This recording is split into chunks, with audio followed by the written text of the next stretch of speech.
सर्वमंगलमांगल्यं सर्वकल्याणकारकं प्रधानं सर्वधर्माणां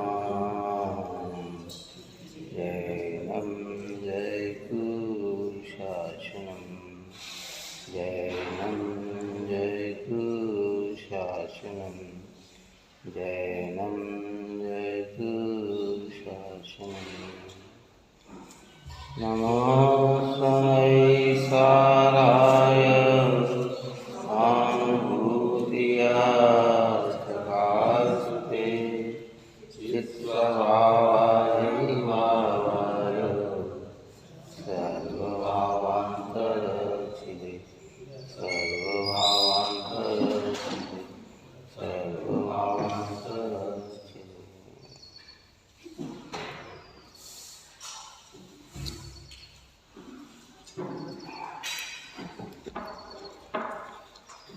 अपने 254 नंबर की चली थी कि आत्मा और बंध किस साधन के द्वारा अलग किए जाते हैं। आत्मा और बंध को भिन्न भिन्न करने में कारण कौन है, इस प्रश्न के उत्तर में 254 नंबर की गाथा रची थी और फिर प्रश्न किया था कि आत्मा और बंध जो कि चित्त चेतक भाव के द्वारा अत्यंत निकटता के कारण एक हो रहे हैं और भेद विज्ञान के अभाव के कारण मानो वे एक चेतक ही हो ऐसा जिनका व्यवहार किया जाता है, अतः जिन्हें आत्मा के रूप में ही व्यवहार में माना जाता है, उन्हें प्रज्ञा द्वारा वास्तव में कैसे छेदा जा सकता है, इस प्रश्न के समाधान में चर्चा अपनी चल रही थी। बंध और आत्मा,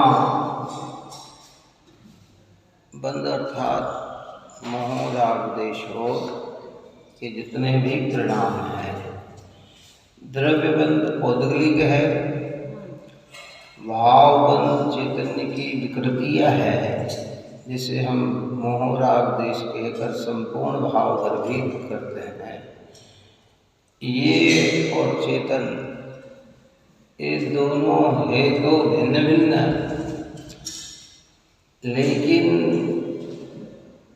अज्ञानता के कारण हमें एक भासते हैं और व्यवहार भी इनका ऐसा किया जाता है कि ये आत्मा ही है। फिर इन्हें अलग कैसे किया जा सकता है ना? ये प्रश्न था, इसका समाधान करते हुए कहा था, कल अपनी बात चली थी, पहले पढ़ लेते हैं फिर आगे चलते हैं कि आत्मा का स्वलक्षण चैतन्य है, क्योंकि वह समस्त शेष द्रव्यों से असाधारण है, वह अन्य द्रव्यों में नहीं है। वह चैतन्य प्रवर्तमान होता हुआ जिस जिस पर्याय को व्याप्त होकर प्रवर्तता है, वह निर्वृतमान होता हुआ जिस जिस पर्याय को ग्रहण करके निर्वृतता है, वे समस्त सहवर्ती या क्रमवर्ती पर्याय आत्मा है। इस प्रकार लक्षित करना, लक्षण से पहचानना चाहिए, अर्थात जिन जिन गुण पर्यायों में चैतन्य लक्षण व्याप्त होता है, वे सब गुण पर्याय आत्मा है ऐसा जानना चाहिए, क्योंकि आत्मा उसी एक लक्षण से लक्ष्य है, अर्थात चैतन्य लक्षण से ही पहचाना जाता है और समस्त सहवर्ती तथा क्रमवर्ती अनंत पर्याय के साथ चैतन्य का अविनाभावीपना होने से चिन्मात्र ही आत्मा है ऐसा निश्चय करना चाहिए। इतना आत्मा के स्वलक्षण के संबंध में है। यहाँ तक की चर्चा अपनी हुई थी। सहवर्ती और क्रमवर्ती, इसकी चर्चा कल अपन ने की कि सहवर्ती अर्थात एक साथ, क्रमवर्ती अर्थात एक के बाद एक, ये सब चैतन्य से संबंधित होने पर ये सब आत्मा ही है,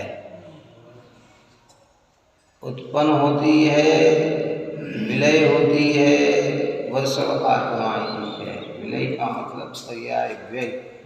कल ये भी अपन ने कहा था कि पर्याय बाहर से आती नहीं और पर्याय बाहर में जाती नहीं, अपने अंदर से ही उत्पन्न हो रही है और अपने में ही विलय होती है। बाहर का समुद्र का दृष्टांत दिया था कि समुद्र में लहर उत्पन्न होती है और समुद्र में ही लहर विलय हो जाती है। ये उसका नेचुरल स्वभाव है ना। कहाँ उत्पन्न हुई पर्याय? अपने में। ज्ञान की पर्याय कहाँ उत्पन्न हुई? कि ज्ञान में हुई। विलय कहाँ हुई? कि ज्ञान में हुई। ज्ञान समुद्र आत्मा है, उसमें पर्याय उत्पन्न होती है, पर्याय विलय हो जाती है। सर्ववर्ती के पर अनंत गुण और एक एक गुण के अंदर एक एक पर्याय नियमित रूप से हो रही है। कोई गुण निकम्मा नहीं है ना। ऐसा कोई जगत में द्रव्य और ऐसा कोई गुण नहीं है, कोई गुण ऐसा नहीं है कि जिसमें परिणमन नहीं होता है ना।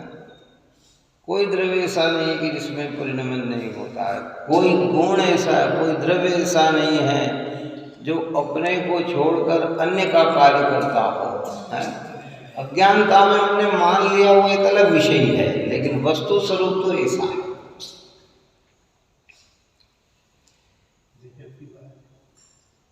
है ना। सामान्य गुणों की जब चर्चा करते हैं उसमें जब वस्तुत्व गुण की बात करते हैं अपन, जिस शक्ति के कारण से द्रव्य में अर्थ क्रिया कारित्व हो है ना। कोई भी द्रव्य वो अपनी अर्थ क्रिया कारित्व, उसका परिणमन वस्तुत्व गुण के योग से हो। द्रव्य में सक्रिया स्वाधीन गुण पर्याय का ही पान द्रव्यों ने किया। प्रत्येक द्रव्य काय का पान कर रहा है? अपने ही गुण पर्याय का पान कर रहा है। अब ये बात जिनकी समझ में आई वो भिन्न वस्तु को भिन्न भिन्न समझकर एक दूसरे में मिलान नहीं करते हैं, और ये बात समझ में नहीं आती है तो एक दूसरे को मिलाकर अपने अज्ञान को पोषण करते हैं है ना। देखिए अब आगे, ये तो जीव का लक्षण का। अब बंध के स्वलक्षण के संबंध में कहते हैं, बंध का स्वलक्षण तो आत्मद्रव्य के असाधारण ऐसे रागादिक है। क्या यहाँ रागादिक आत्मद्रव्य के साथ साधारणता धारण करते हुए प्रतिभाषित नहीं होते, क्योंकि वे सदा चैतन्य चमत्कार से भिन्न प्रतिभाषित होते हैं, और जितना चैतन्य आत्मा की समस्त पर्याय में व्याप्त होता हुआ प्रतिभाषित होता है उतने ही रागादिक प्रतिभाषित नहीं होते। सब तो बहुत ध्यान से सुनना है ना है? क्योंकि रागादिक के बिना भी चैतन्य का आत्मलाभ संभव है, अर्थात जहाँ रागादिक न हो वहाँ भी चैतन्य होता है, और जो रागादिक की चैतन्यता के साथ ही उत्पत्ति होती है वह चेतक भाव ज्ञेय भाव की अति निकटता के कारण ही है, एक द्रव्यत्व के कारण नहीं है। जैसे दीपक के द्वारा प्रकाशित किया जाने वाला घटादिक पदार्थ दीपक के प्रकाशत्व को ही प्रसिद्ध करते हैं, घटादिक को नहीं। इस प्रकार आत्मा के द्वारा चेतित होने वाले रागादिक अर्थात ज्ञान में ज्ञेय रूप से ज्ञात होने वाले रागादिक भाव आत्मा के चेतक को ही प्रसिद्ध करते हैं, रागादिक को नहीं। थोड़ा कठिन भी है और सरल भी है। गंभीरता से समझे तो सरल है और सामान्यता से समझे तो ऐसा लगता है कि मानो कठिन है। क्या कहते हैं? फिर से पढ़ते हैं एक बार। अब बंध के स्वलक्षणों के संबंध में कहते हैं। बंध का स्वलक्षण तो आत्मद्रव्य से असाधारण ऐसे रागादिक है। वहाँ भी कहा था ज्ञान भी आत्मा से का असाधारण लक्षण है, और यहाँ कह रहे हैं राग भी आत्मा का असाधारण लक्षण है। क्या अंतर इसमें? फिर क्या कहा कि नहीं, देखो ये आत्मा का बंध का असाधारण लक्षण आत्मा को कहा, आत्मा का असाधारण लक्षण कहा। इसमें इतना भेद ज्ञान कराया कि ये रागादि भाव उद्गल धर्म अधर्म आकाश और काल में नहीं होते। बात समझ में आया? इसमें ये रागादिक भाव जब भी होते हैं चैतन्य में ही होते हैं, चेतन से बाहर कहीं नहीं होते। पहले तो ये एक स्वीकृति दिलाई। क्या क्या स्वीकृति दिलाई है ना? पुद्गल में नहीं होते। जो पुद्गल के ऊपर की गाथा में कहा वो निमित्त की मुख्यता से कहा, राय की मुख्यता से कहा। कर्म सापेक्ष की चर्चा में ये बात कहा, ये वर्णादिक रागादिक भाव इसके हैं कि पुद्गल के हैं, है ना? वो निमित्त की मुख्यता से। पर ये होते कहाँ हैं कि आत्म परिणति में ही होते हैं। ऐसा नहीं है कि कोई ये जड़ में हो, क्योंकि जड़ में हो तो फिर इसमें भी रागादिक होगा, इसमें भी रागादिक होगा, मकान में भी रागादिक होंगे। मकान कहेगा अरे भैया तुम अच्छे नहीं हो, तुम अच्छे, तुम रहते हो तो हमें अच्छा लगता, ये रहते तो हमें अच्छा नहीं लगता। अगर उनके अंदर रागादिक होते हैं ना, तो ये रागादिक कहाँ होते हैं? ये जीव में ही होते हैं। असाधारण और साधारण की बात कही थी। साधारण जब कहा जाता है उसका मतलब अन्य द्रव्य में भी पाया जाता है, और असाधारण कहा मतलब वो अन्य द्रव्य में नहीं है, मात्र जीव द्रव्य में ही है। जिसको कल अपन ने कहा था कि एक सामान्य गुण और एक विशेष गुण है ना। सामान्य गुण पुद्गल धर्म धर्म आकाश काल में भी होते, जैसे अस्तित्व सामान्य गुण, वस्तु सामान्य गुण, द्रव्यत्व प्रमेयत्व अगुलगुत्व प्रदेशत्व, ये सब सामान्य गुण हैं।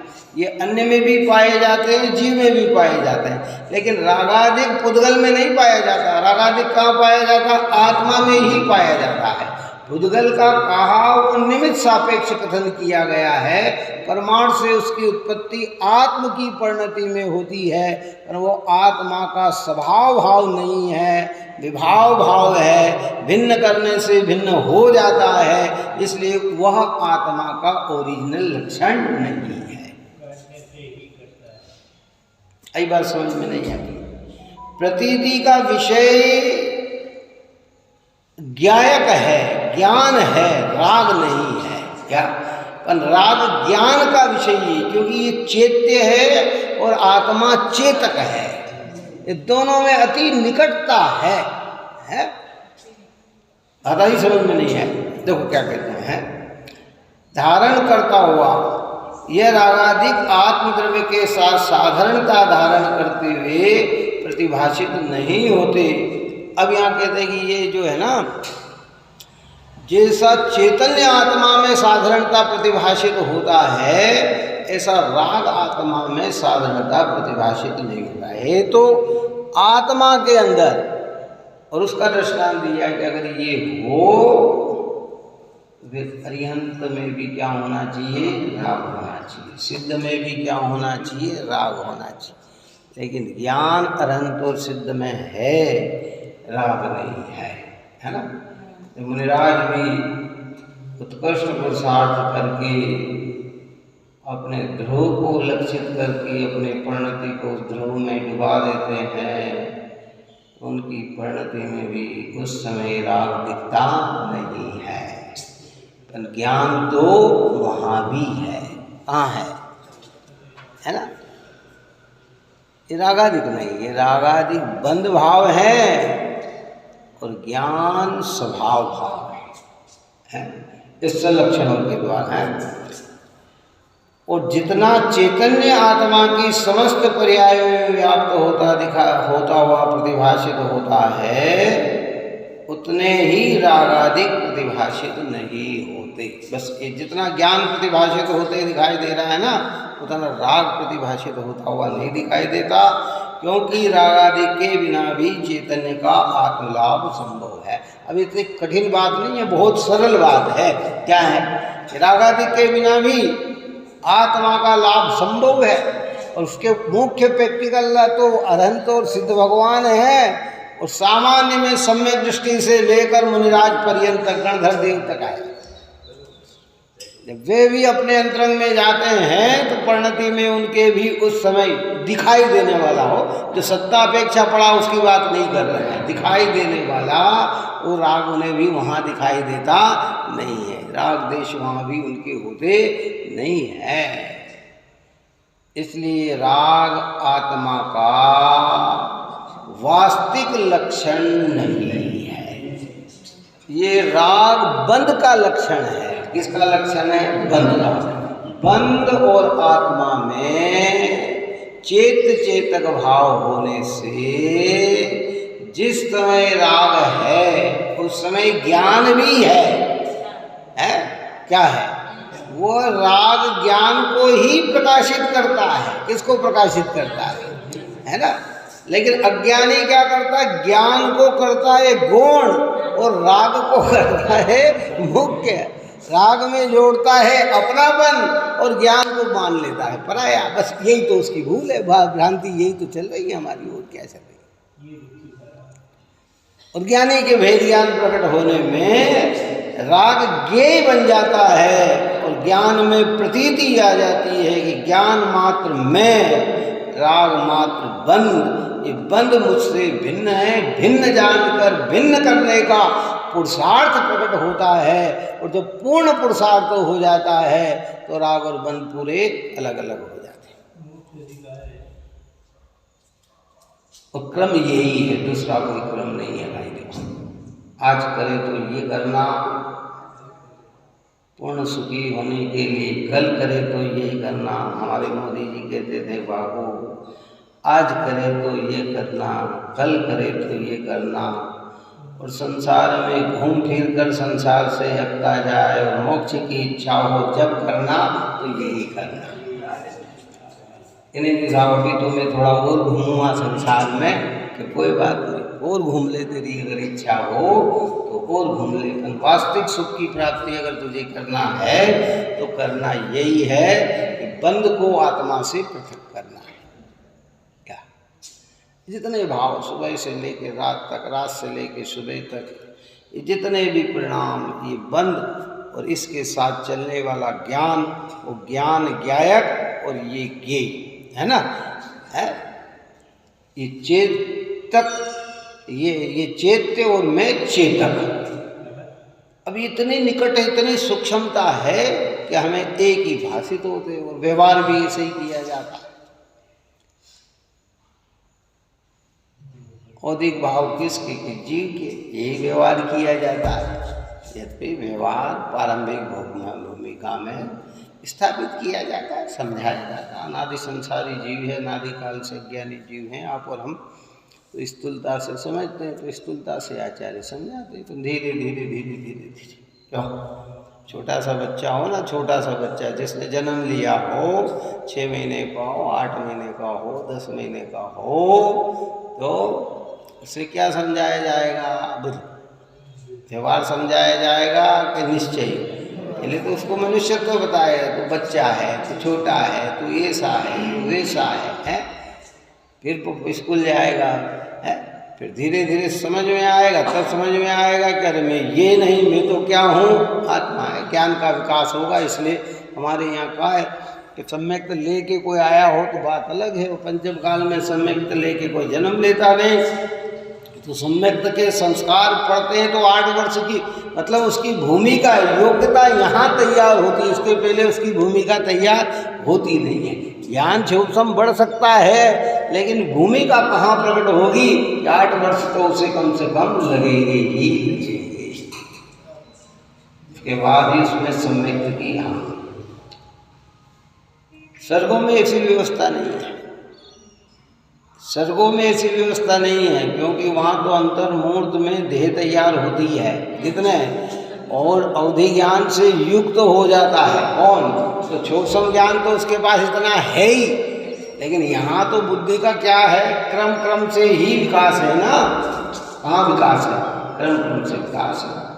तीर्थंकरों की चीज तो है नहीं कि गर्भ में ही 3 ज्ञान के धारी हो, क्यों है, जन्म लेते ही 3 ज्ञान के धारी हो, ऐसी व्यवस्था तो है नहीं है।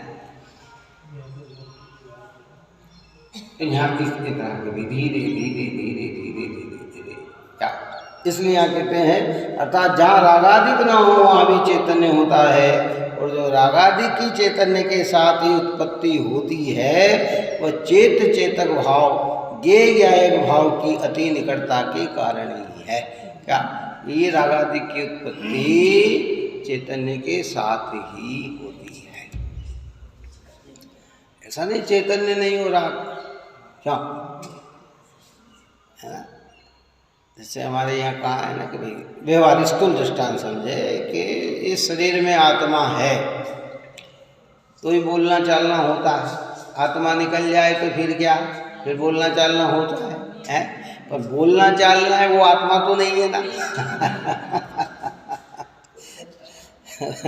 बात ही समझ में कि नहीं आई, ये आत्मा है तो ही हाथ हिला रहे हैं, बोल रहे हैं, चाल रहे हैं, ये सब कर रहे हैं, बात समझ में आए ना है। लेकिन ये बोलना चालना है वो आत्मा तो नहीं है ना, तो जहाँ ज्ञान है वहीं राग की उत्पत्ति दिख रही है, पर राग है वो आत्मा तो नहीं है ना, क्या वो तो बन तत्व है ना, वो अति निकटता से हमें भिन्नता भाषित नहीं हो रही है, लेकिन इन सब लक्षणों को देखा जाए तो भिन्नता भाषित होती है। जैसे कारण नमक और शक्कर मिल जाए, शक्कर का बुरा और नमक मिल जाए, अति निकटता से हमें भिन्न भाषित नहीं होती है, लेकिन भाई इतना भेद विज्ञान उस चींटी को है, किसको, वो मिला हुआ नमक शक्कर रख दो तो वो मीठा मीठा खा लेगी, वो नमक नमक छोड़ देगी, वो नमक वहीं रह जाएगा और मीठा। बालू रेत कितनी होती है, बिल्कुल सूक्ष्म होती है, उसमें बुरा मिला के रख दो, आप और हमारी ताकत नहीं कि हम हाथ से अलग कर दें उसको, किसको, लेकिन वो कार्य कौन कर सकती है, चींटी कर सकती है। कौन कर सकती है, चींटी है, उस पर आई मिठास मिठास खा लेगी, बालू रेत क्या है, रह जाएगी, ऐसी की ऐसी रह जाएगी। तो हमारे ज्ञान में ये, ज्ञानियों के ज्ञान में ये भेद विज्ञान है कि ये रागादिक भाव बंद है और ये चेतन भाव आत्मा है।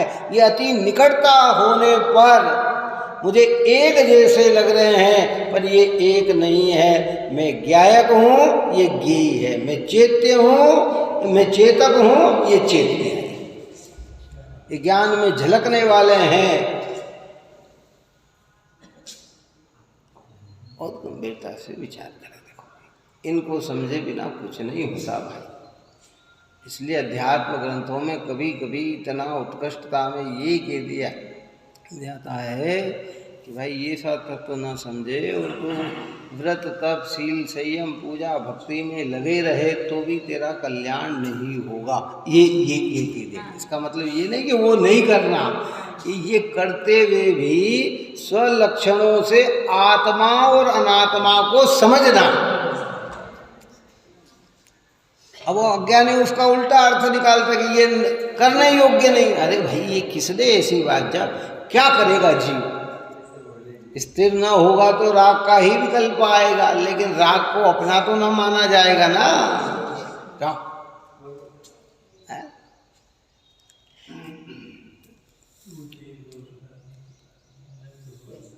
अति निकटता का एक द्रव्यत्व के कारण नहीं, जैसे चेतक भाव ज्ञेय ज्ञायक भाव की अति निकटता के कारण ही है। एक द्रव्यत्व के कारण जैसे दीपक के द्वारा प्रकाशित किए जाने वाले घटाधिक पदार्थ दीपक के प्रकाशत्व को ही प्रसिद्ध करते हैं। किसको प्रसिद्ध करते हैं? अब उस समय तो दीपक ही चलते थे, लाइट तो थी नहीं। इस समय आज से 150-200 साल पहले लाइट बहुत न के बराबर हो तो बड़ी बड़ी सिटियों में हो, छोटी में तो थी नहीं। तो दीपक ही चलते थे। तो दृष्टांत तो दीपक का ही दिया जाता था कि जैसे दीपक जलाते हैं उसमें सारे ये पदार्थ झलकते हैं न दिखते हैं, ये सारे दृश्य दिखते हैं। अब हम क्या करते हैं, जिसके कारण दिखते हैं ना उसको तो करते हैं गौण, और जो दिखते हैं उसको करते हैं मुख्य।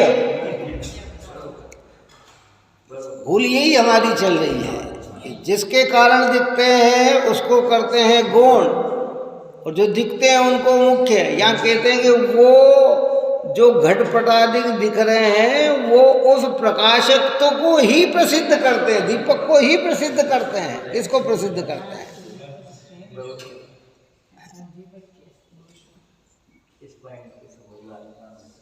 पुराने समय में अपन ने दृष्टांत दिया था, लोहाड़िया जी आए थे, शुभ जी, उन्होंने दृष्टांत दिया था कि मंदिर स्वाध्याय, शाम को स्वाध्याय हो या स्वाध्याय भवन में बहुत सारी चीज़ हो, उस समय अंधेरा हो, और जैसे अंदर में प्रवेश किए लाइट चालू की गई, अंधेरे में के कुछ नहीं दिख रहा, कुछ नहीं दिख रहा। पहले ये कह रहे थे यहाँ कुछ नहीं दिख रहा, कुछ भी तो नहीं दिख रहा। लाइट चालू करी, सब दिखने लगा। तो कि क्या क्या दिख रहा है? कि सब दिख रहा है, सब तस्वीर दिख रही, भगवान दिख रहे, ये दिख रहे, वो दिख रहे, ये दिख रहे। सबकी चर्चा हमने कर दी, सब दिख रहे कि और क्या दिख रहा, कि और क्या दिख रहा। जो दिख रहे कह रहे भाई ये सब दिख रहे, पर जिसमें ये दिख रहे वो दिख रहा कि नहीं दिख रहा? बात ही समझ में नहीं आई। ये सब दिख रहे हैं, ये तो तुम प्रवेश करे थे तब भी थे, तो नहीं दिखे। अब ये दिखे तो दिखे किसके कारण दिखे? कि प्रकाश के कारण दिखे, लाइट के कारण दिखे। तो तुम्हें लाइट दिख रही कि नहीं? कि लाइट गौण हो गई और ये दिखना मुख्य हो गए। और ज्ञानी को लाइट मुख्य होती है और ये गौण होते हैं, बस अंतर इतना आ जाता है। और राग किसको प्रकाशित करता है? जीव को ही प्रकाशित करता है ना। राग किसको होता है? अब हम इसमें तो राग है नहीं, तो हम ये कहेंगे। अब ये है तो कहते ये तो उसने प्रकाश किसका किया? कि दीपक को ही तो प्रकाशित किया, मतलब ज्ञान को ही तो प्रकाशित किया, आत्मा को ही तो प्रकाशित किया उसने। अति निकटता है हाँ, समझने की बात बस यही है। ये अद्भुत महिमा आचार्य कुंद भगवंत की परंपरा में, सारे ऋषिराज भगवंतों की परंपरा में चलती हुई आई। जब आचार्य का नाम लेते हैं ना तो उनके ऊपर का सबका नाम आ जाता है। किनका नाम आ जाता है? हाँ, हमारे यहाँ कहा, पहले कहा परम गुरुवे नमः, फिर परंपरा आचार्य गुरुवे नमः, पहले श्री गुरुवे नमः, फिर श्री गुरु, पहले परंपरा आचार्य गुरु, पहले परम गुरु है, फिर परंपरा आचार्य गुरु, फिर श्री गुरु। ऐसी चर्चा आती है। जब परम गुरु की बात कही तो अरहंत भगवान उसमें गर्भित हो गए हैं। परंपरा आचार्य की बात कही तो गणधर की परंपरा पूरी चल गई। और श्री गुरु कहे तो उस समय जो मुख्य वहाँ गुरु होते हैं वो गुरु उसमें सब गर्भित हो गए, सब समाविष्ट हो गए, है ना। ये तो क्योंकि वाणी की ताकत एक साथ इतना स्पष्ट करने की नहीं होती है, लेकिन उसका अभिप्राय उसका यही होता है। जब अपन गुरुदेव श्री की बात करते हैं तो ये नहीं कि गुरुदेव श्री के आगे जितने भी थे, जिनने ये मार्ग प्रदर्शित किया है, भगवंतों से महावीर भगवंत के पर्यंत चले आए हैं। जब हम भगवान महावीर को नमस्कार करते हैं तो भगवान महावीर अकेले उसमें नहीं आते हैं, वो परंपरा से जितने तीर्थंकर है वो सारे तीर्थंकर उसमें गर्भित हो जाते हैं। ज्ञानी को इन बातों की खबर नहीं है। वो कहते थे साहब तो खाली इनका ही नाम लेते हैं। अरे नाम क्या लेते भाई, उसमें सब परंपरा छिपी हुई है। हाँ, ऐसा थोड़ी है। बिना तीर्थंकर के गणधर कहाँ, गणधर के बिना आचार्य कहाँ, आचार्य के बिना साधुपना कहाँ, साधुपन के बिना विद्वत्पना कहाँ है, ज्ञानीपना कहाँ है। हाँ, ऐसा ही वस्तु स्वरूप ही है क्या। इसलिए कहा गया भाई, इसलिए पहले मंगलाचरण वही किया जाता। ओंकार बिंदु संयुक्तम नित्यम ध्यायन्ति योगिना कामदम मोक्षदम चैव ओंकाराय नमो नमः। फिर जिनवाणी का, फिर गुरु का, फिर उसमें कहते आखिरी में कहते थे श्री गुरुवे नमः, परम गुरुवे नमः, परंपरा आचार्य गुरुवे नमः, सकल कलुष विध्वंसकम है। सब उसका पूरा डिटेल देते। फिर जिस ग्रंथ की आराधना कर रहे हैं उस ग्रंथ का नाम लेकर, उसके रचिता का नाम लेकर ये सारी चर्चाएं की जाती थी। भ्रमित बहुत हो गया जीव, क्या करे। वो कहते करे साहब ये तो ही सामना क्या भैया, गुरुदेव से ही अगर मोक्ष मार्ग माना जाए और यहीं से माना जाए तो ये परम धर्म क्या 100-200 साल में चला क्या? ये तो अनादि का है ना, है? ये कोई आज का थोड़ी है, ये तो अनादि का है। जब आदिनाथ भगवान थे, आदिनाथ भगवान का समय था, तो भगवान महावीर को भविष्य की 24 के तीर्थंकर के रूप में पूजा जा सकता था, लेकिन वर्तमान में तो नहीं थे ना। और जो पहले हो गए थे उनका तो स्वयं सबका था ना, किनका, कि उनको थोड़ी। आज आप और हम भूत भविष्य वर्तमान की 30-24 का जब अर्घ चढ़ाते हैं तो वर्तमान 24 में 24 तीर्थंकर और भूतकाल के जो इस तीर्थंकर हुए उनको, और उसके पहले। और फिर अगर कोई और भावों की भक्ति और हृदय में किसी के उमड़ जाए तो कहते हैं कि अनंत 24, कितनी 24, उन सबको मैं अर्घ समर्पित करता हूँ।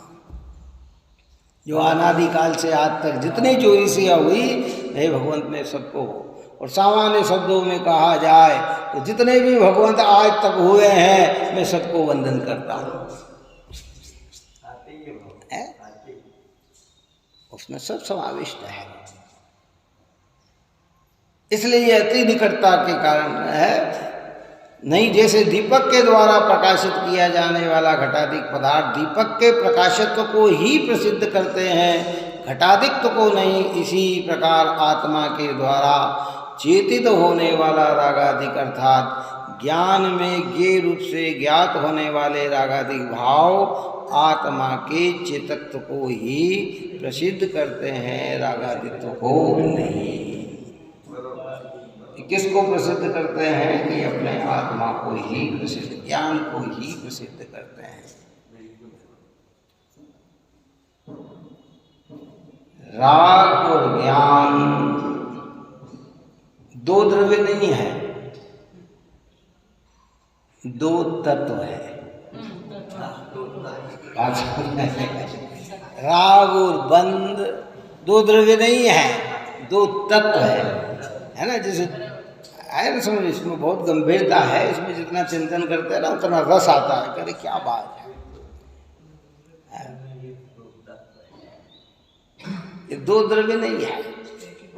जीव और शरीर और आत्मा तो दो द्रव्य है। कौन से? शरीर आत्मा दो द्रव्य, कर्म और आत्मा दो द्रव्य है। बात समझ में आई ना? ये दो द्रव्य है। ऐसे राग और आत्मा दो द्रव्य नहीं है, ये दो तत्व है।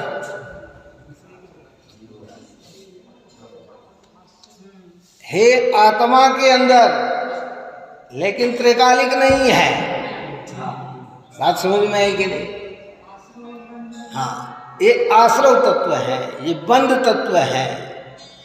राग होना आश्रव है और राग में उपयोग जोड़कर रुके रहना ये बंध तत्व है। और मैं जीव तत्व, मैं चैतन्य तत्व, ये आत्म की परिणति में दिखते हैं। हमें अज्ञानता के कारण एक भाषित होते हैं। अज्ञानी इसको मुख्य करता है, यानी कह रहे कि ये जहाँ हो रहे हैं वहाँ ज्ञायक तो है ही। अगर ज्ञान नहीं होता तो ये उत्पन्न ही नहीं होते, है ना। अच्छा, रोग कहाँ आता है? शरीर में आता है कि बाहर आता है? रोग कहाँ आता है? चलिए, अभी यहाँ तो रोग नहीं आता। हम कहते अरे भैया रोग आ गया, दीवाल को रोग आ गया। कि दीवाल को रोग थोड़ी आता है, रोग कहाँ आता है? पर वो रोग शरीर का स्वभाव नहीं है। क्या समझ में आए? वो रोग निकल सकता है, छूट सकता है, लेकिन शरीर तो जो शरीर है वो उसका स्वभाव है। ऐसे कह रहे कि ये राग दिख रहा है आत्मा में, लेकिन ये आत्मा का स्वभाव भाव नहीं है। ये ज्ञेय है और आत्मा ज्ञायक है।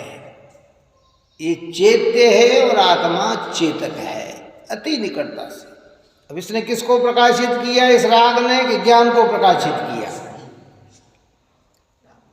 बस ज्ञान को प्रकाशित किया इसने। बहुत गर्मी लग रही हो, बहुत गर्मी पड़ रही हो, धूप तेज हो, क्या वो धूप जो तेज आ रही है ना, वो पौद्गलिक है। कौन है? पुद्गल की है, उसमें जीव नहीं है। किसमें? उसमें जीव नहीं है। क्यों? कोई द्वेष करके आप पर नहीं पड़ रही है, कि आपको तकलीफ देने के लिए नहीं पड़ रही है। वो तो अपना कार्य कर रही है। किसका कार्य कर रही है ना? उसके अंदर कहीं ये नहीं है। लेकिन ये जीव की परिणति में जो राग हो रहा है, जो राग देश हो रहा है, यहाँ ज्ञान है तो हो रहा है। अगर ज्ञान न हो तो ये होने वाला नहीं है। हम किसी को कष्ट देते हैं ना, तो राग देश से ही देते हैं। कैसे देते हैं? अगर किसी को द्वेष के बिना कष्ट नहीं दिया जाता है, राग के बिना बचाया नहीं जाता है। अगर कोई जीव तड़प रहा है, उठाया तो राग है, मारने का भाव है तो द्वेष है। तो ये जो भाव आया तो बिना ज्ञान के थोड़ी आया। अब इस दीवार को थोड़ी आएगा भाव है कि भैया बहुत तेज पड़ रही है तो भैया हट जाए, कि ये बनी रहे, ऐसा विकल्प इसकी परिणति नहीं है। ये तो हमारी परिणति है। तो वो अपने ज्ञायक को प्रसिद्ध करती है। क्या? अर्थात ज्ञान में ज्ञेय रूप से ज्ञात होने वाले रागादिक भाव आत्मा के चेतक को ही प्रसिद्ध करते हैं, रागादित्व को नहीं। अज्ञानी उसको मुख्य करता है, ज्ञानी ज्ञान को मुख्य करता है। किसको मुख्य करता है? ये सारे दृश्य दिखे हैं तो किसके कारण दिखे हैं? कि लाइट के कारण, प्रकाश के कारण दिखे हैं। तो महत्ता किसकी हुई? प्रकाश की हुई ना। अज्ञानी उस ज्ञेय को प्रसिद्ध करते हैं। जो अपन ने पूर्व में ये दृष्टांत दे के कहा था कि कोहिनूर हीरा हो और उसकी कीमत अरबों रुपए की हो, हम कहते हैं कि अरे ये हीरा कितना कीमती है। तो जगत के लोग प्रसिद्ध, हाँ भाई बहुत कीमती, बहुत कीमती, बहुत कीमती। हीरा कीमती है कि हीरे को जानने वाला ज्ञान कीमती है? बोला है कीमती कौन है? अच्छा चलता है। अगर जोहरी नहीं हो तो हीरे की कीमत क्या है? वो तो कांच का टुकड़ा लगेगा उसको है। तो वो कीमती कौन हुआ? वो ज्ञान हुआ। लेकिन ज्ञान को कर दिया गौण और हीरे को कर दिया क्या? मुख्य है। ऐसे यहाँ कह रहे हैं कि राग को जानने वाला, राग को प्रसिद्ध करने वाला भी ज्ञान है वो, और नहीं, ज्ञान को प्रसिद्ध करने वाला भी राग है। लेकिन हमने राग को कर दिया मुख्य और ज्ञान को कर दिया क्या? गौण कर दिया। ये किसको बता रहा है? कि अपने चैतन्य को तो बता रहा है। मेरा चैतन्य ज्ञायक भाव, ज्ञायक और ज्ञायक है। इस एक सारभूत बात है ये हम लोगों के लिए, अज्ञानियों के लिए, कि हम जो 24 घंटे दिन भर ज्ञेय को मुख्य करके जो चल रहे हैं, हर बार में ये 24 घंटे की जुबानी होगी एक मुख्य कर। अब इसी को निश्चय में जाकर फिर जब अपन चर्चा आगे कहते हैं तो वही आएगा। इसलिए ज्ञानी की दृष्टि में भाई आल बाल गोपाल सबको भगवान आत्मा ही निरंतर अनुभव में आता है। ज्ञान ज्ञेय को जानता है, पण ज्ञेय रूप होता नहीं। ज्ञान ज्ञान रूपी है और ज्ञेय ज्ञेय रूपी है। राग ज्ञान में झलक तो सकता है, पण ज्ञान में प्रविष्टता को प्राप्त नहीं हो सकता। राग अगर है भी तो ऊपर जल में शैवाल की भांति है, वो भीतर उसकी प्रवेश करता नहीं है। ये सब भेद ज्ञान है। इतना भेद ज्ञान होने पर ग्रहित मिथ्यात्व तो दूर, अग्रहित मिथ्यात्व कमजोर पड़ जाता है। स्वरूप अनुभूति होते ही वो भी कहता है बस हो गया मेरा, मैंने अनादि से डेरा डाला था, अब नमस्कार करके चला जाता है कि भैया अब मेरी जगह अब यहाँ नहीं है, मैं किसी और दूसरे को ढूंढूंगा। बड़ा सरल है भाई, गुरुदेव श्री ने बहुत सरल किया है। हमारे सारे आचार्य विद्वान ज्ञानी धर्मात्मा पुरुषों ने बहुत मेहनत करके इतनी चीज को हमारे सामने लाके खड़ा किया है। दया का भाव आएगा, दान का भाव आएगा, पूजा का भाव आएगा, भक्ति का भाव आएगा, व्रतशील संयम का भाव आएगा, लेकिन ये किसके खाते में? ये बंद तत्व के खाते में है। और मेरा चैतन्य मेरे खाते में। ये भेद ज्ञान होने से भाव होते हैं, उन भाव में एकत्वपना नहीं होता। भाव होते हैं, उन भाव में स्वामित्वपना नहीं होता। भाव होते हैं, उन भाव में कर्तापना नहीं होता। भाव होते हैं, उन भाव में भोक्तापना नहीं होता। और एक दिन हट गए तो फिर ये भाव भी नहीं होते। फिर जब उत्कर्ष दशा को प्राप्त हो जाए, रिहंत बन जाए, सिद्ध बन जाए, तो भाव ही खत्म हो गए। जो थे ही नहीं वो अब रहने की जरूरत भी नहीं है। क्या करें? इसलिए भी संपूर्ण भाव से हम दूर हो जाएं। मैं बार बार कहता हूँ, इतना पुरुषार्थ हमारे अंदर है नहीं, पर इतना पुरुषार्थ आप हम कर सकते हैं कि ये भाव अलग है और मेरा चैतन्य आत्मा अलग है। हर संगी पंचेंद्रिय जीव ये पुरुषार्थ कर सकता है। अरे नहीं साहब, थोड़ा कठिन लगेगा, लेकिन धीरे। और कठिन को सरल करने के लिए पवित्र माँ जिनवाणी माता, बस धीरे। ये जिनवाणी इतनी पवित्र है भाई, ये इसके शब्द इतने पवित्र, ज्ञानियों की देशना इतनी पवित्र है, क्या है? शांत भाव से बैठे और विचार करें तो ऐसा लगे कि हो मानो वो चीज हमें मिल गई जो चीज आज तक हमारी तरस रहे थे। हम पता ही नहीं था इन बातों का, खबर ही नहीं थी इन बातों की है। ये चैत्य भाव है, मैं चेतक भाव। अति निकटता है। अब अति निकटता से अभी कहा ना, बहुत निकटता से बहुत मुश्किल है दूर करना, लेकिन भेद ज्ञान ये करा देता है स्वलक्षणों से। इसलिए एक एक का स्वलक्षण दिया कि ये लक्षण है, ये लक्षण है। बहुत विचारने वाली बात हो गई। देखो, पहला पुरुषार्थ बस ये है, बाद में फिर सहज प्रवृत्ति बन जाती है। ऐसा नहीं है। जिन पंडित जी साहब ने कहा था ना कि खूंटा उखाड़ने में ही सबसे बड़ा पुरुषार्थ है, बाद में तो फिर क्रम से धीरे धीरे सब हो जाए। पावर कहाँ लगाना है, बस वहाँ लगाना है, पूरा जोर यहाँ लगाना है। बाकी के परिग्रह या सभी जो भी सहज समय बातें अब इसमें टाइम लगता है। देखो क्या है कि आप और हमने इतनी बातें सुन ली कि हम क्या समझते हैं कि आज मिथ्या तो नष्ट हुआ, कल कषाय नष्ट हो जाएगी, परसों मोक्ष हो जाएगा। अरे इतना सरल नहीं है। और कोई बिरले पुरुष जीव ने ऐसा पुरुषार्थ किया है तो कर भी सकता है। मैंने उस दृष्टांत दिया था कि देखो इंद्रभूति गौतम गणधर का पुरुषार्थ, घृत मिथ्यात्व से मैं रहा हुआ जीव है, भगवान महावीर को केवल ज्ञान हुआ इतना, 66 दिन के बाद उस जीव ने भगवान के समोशरण में प्रवेश करते करते मिथ्यात्व को भी गला दिया, अनंतानुबंधी अप्रत्याख्यान प्रत्याख्यान कषाय को भी गला दिया। किसको गला दिया है? और 30 वर्ष के बाद संजन कषाय को भी गलाकर केवल ज्ञान को प्राप्त कर लिया। अब 30 साल के अंदर उसने पूरा कार्य कर लिया, मिथ्यात्व से लेकर केवल ज्ञान तक की दशा को प्राप्त कर लिया। अब समोशरण में तो भगवान महावीर का जीव भी आदिनाथ भगवान के समोशरण में विराजमान था। क्यों? मरीचि का जीव विराजमान था ना। अब ये समोशरण में पहुंचकर 30 साल में अपना केवल ज्ञान ले लिया, और वो भी समोशरण में विराजमान था। और ये तो एक बार प्रवेश किया वो तो भगवान के समोसरण में आदिनाथ भगवान का कितना लंबा समोसरण चला।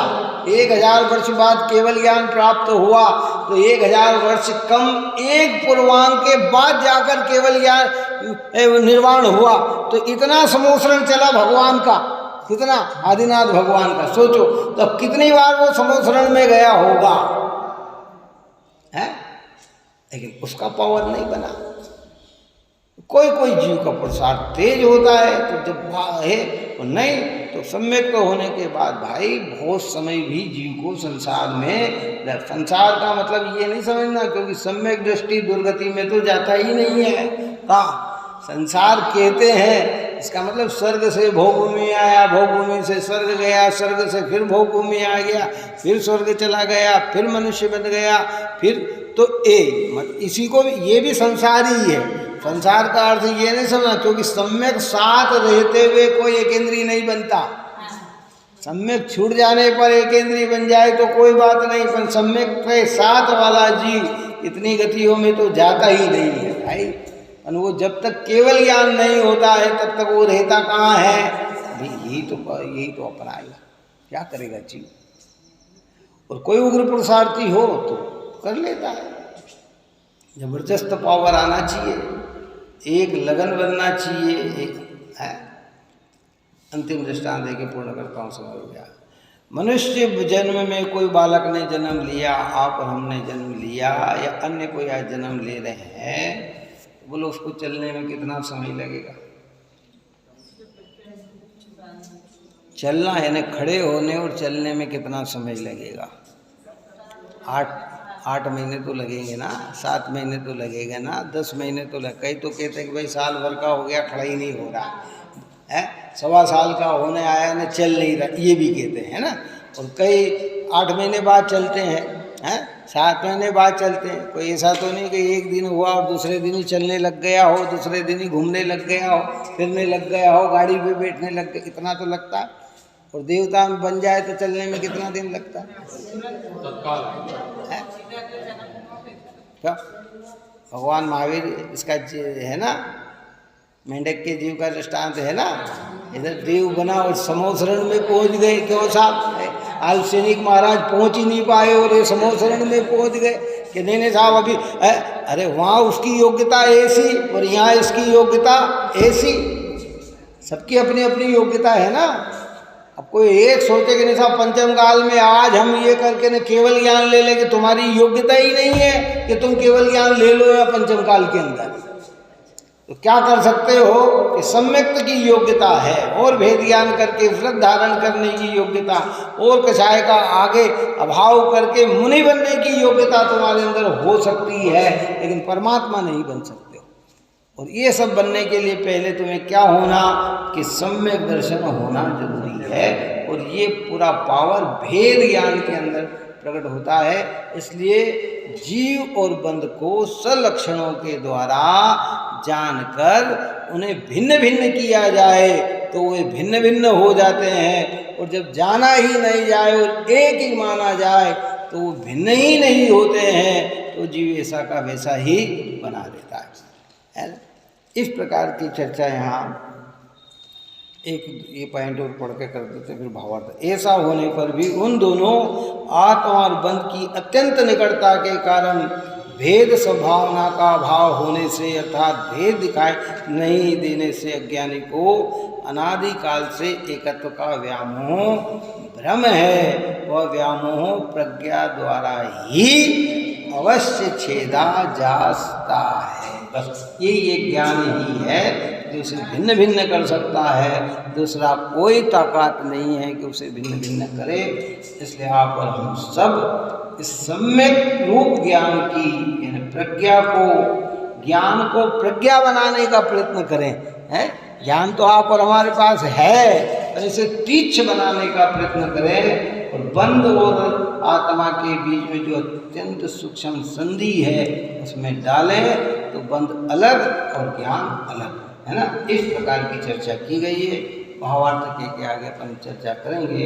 आप और हम सभी इस पवित्र मार्ग में लगे, यही मंगल भाव।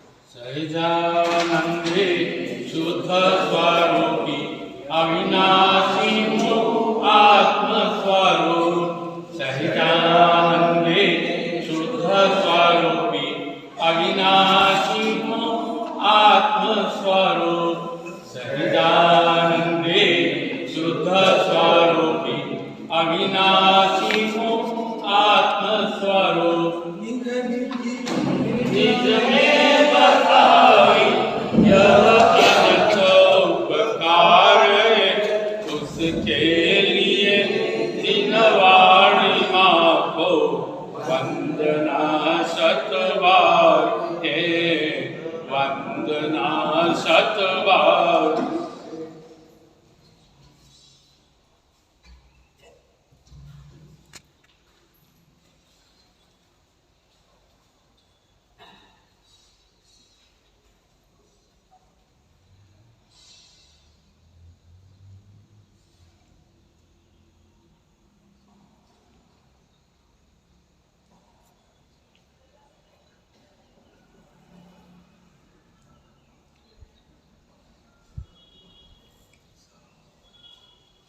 वाणी के ज्ञान से